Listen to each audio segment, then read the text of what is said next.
Hey, how's it going, guys? Happy Thursday, and thanks for stopping by. So I'm off work today, only doing 32 hours a week right now, so I go back tomorrow. So Thursday is my off day. Well, 32 is better than nothing, right? So thought I'd check in with you guys. I got the AC blasting back here. See the little indoor unit right there? You may hear the generator humming in the background because I got both windows down right now. Until it gets a little cooler, then I'll take them up. So since I'm back to work, I thought it's time to buy some more goodies for the van. I guess since I got some income, I can do that now. Pardon my appearance, I'm a sweaty, dirty mess. I've been working out here by the van. I'm parked over in the driveway of the house that I house sit at right now because it's a good place to come and get stuff done on the van. I have ordered a swing-away hitch for my cargo carrier in the back, the one that my generator box sits on, you know, because it's such a pain to unload all that stuff off the rack just to open the back doors. So I've ordered a swing away hitch, and it should be coming in the first week, I think August the 5th. So I can't wait to get that in. The problem is it's so heavy, I'm gonna have somebody help me. If I can just get them to lift it, and I can attach it then, put the nuts and bolts through, and I can take it from there. So I'll get a friend of mine to lift it for me to put it in the receiver, and after that I can take it from there. That's going to be so convenient. You just pull a little pin, undo the hitch, and it swings out to the side of the van. That way you can open both back doors really easy without having to dismount any of that cargo box. Because the way I remember the video I did about how I theft proofed it is, there's locks on the box, but just in case you break in the box, then it's also chained to the cargo rack. So you would have to break through several different locks to get the generator. So I haven't ran the generator in a while, so I thought I'd come over and run some gasoline through it, you know, keep the carburetor nice and healthy. And I had an issue with that AC about a month ago, the last time I tried to run it. I cranked the generator, let it run for a few minutes, then get in here and push the button. It turns on, and then 5 seconds later you'll hear the compressor kick on. And the generator kind of hums down a little bit like it's in a bind, then it comes back. That's just the way it's going to do.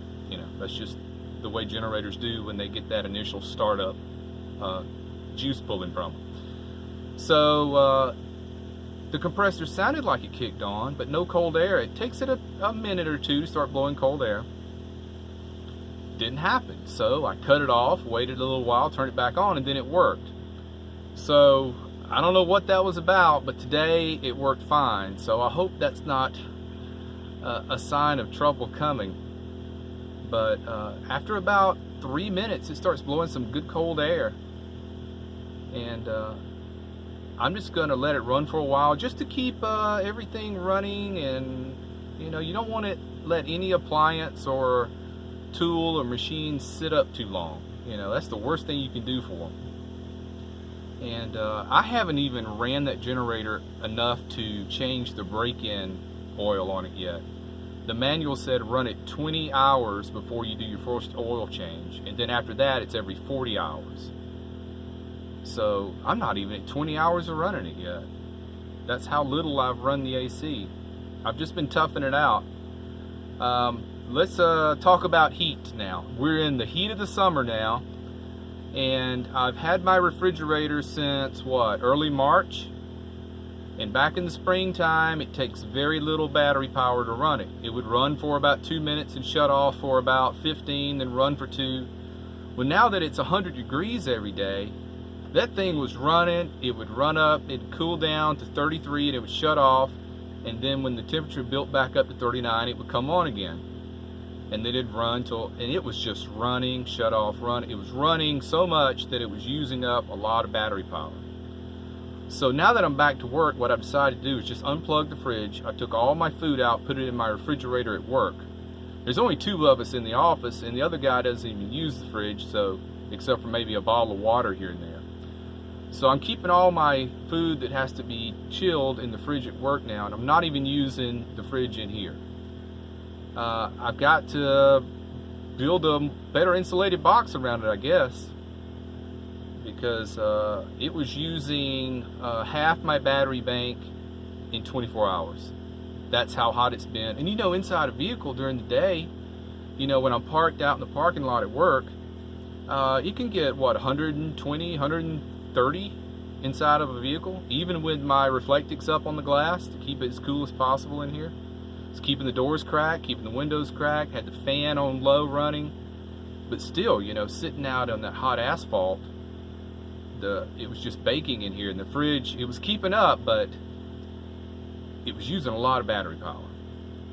So I guess my question is, should I throw a bag of ice in there and then plug it back up? Maybe that ice will help.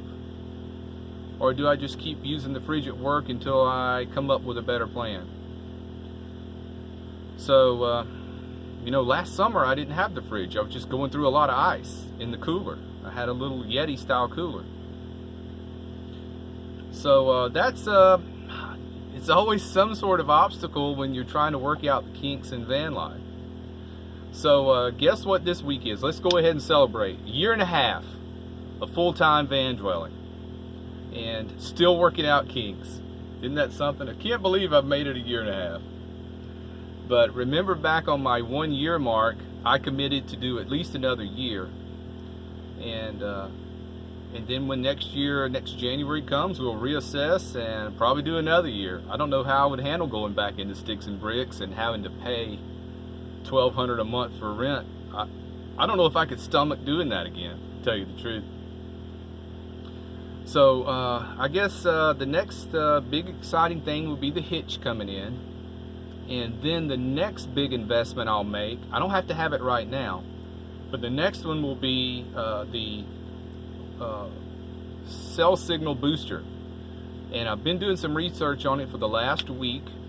And so far, the best one I've found, it's expensive, but it's the best of the best. It's called WeBoost Drive Reach. It's supposed to reach farther towers than any other product out there, and it's $500. So I don't have to have it now. You know, I'm not going back out into the forest or the wilderness or anything until next spring. So by next spring, that'll be my next big investment. Because it's so nice to have internet on your phone when you're out camping, you know, to watch these great YouTube videos. Now, on to YouTube videos. I must admit, I have taken a break from watching YouTube videos, van life videos, to be exact. You know, for the last month, I haven't been keeping up with your channels, and I'm going to get back on it. I'm sure you do the same thing. I'm sure you get sick of me for a while, take a break from me, and you come back, check in on me every now and then. And that's totally understandable because I've done it. So I've got a lot of catching up to do on your channels that I know about. And if I don't know about your channel, tell me in a comment. And I think the next video we'll compile that and we'll do shout outs. I haven't done that in quite a while. Because it's cool to hear your channel called out in another Van Dwellers video, right? So I like to call out people every now and then, and maybe it'll throw you some new subs and some new views, and plus just the good feeling you get when someone mentions you in their video. So I get it, I totally do. So that'll be coming on the next one. But every now and then I ask you, put in the comments about your channel if you have one, because it may be that I don't even know you have one. And so, oh, I feel that cool air coming in now. It's really kicking in. See, there's the little vent right there. It's a Hisense 5,500 BTU, and it cools in here pretty good. Now, when it's 100 degrees, you're going to want to find some shade to get under. It really helps. But it's been doing really well. I wouldn't give it 5 stars. I'd give it 3.5. But what do you expect? You're in a metal box out in a parking lot, and you're trying to cool the thing down.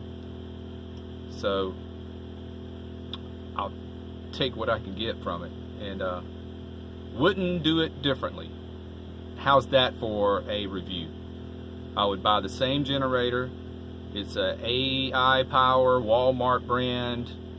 I guess you could compare it to a Westinghouse, but it's cheaper.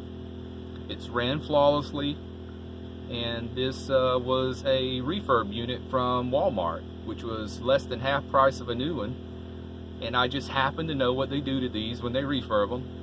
So I've got a little knowledge base going on when it comes to air conditioners, and I would do it again the same way if I had to do the AC over again. So alright, let me let the airplane go over. Well, I guess I could have just ended it right there, because all I had left to say was take care, be well, smash the bell. Later, guys.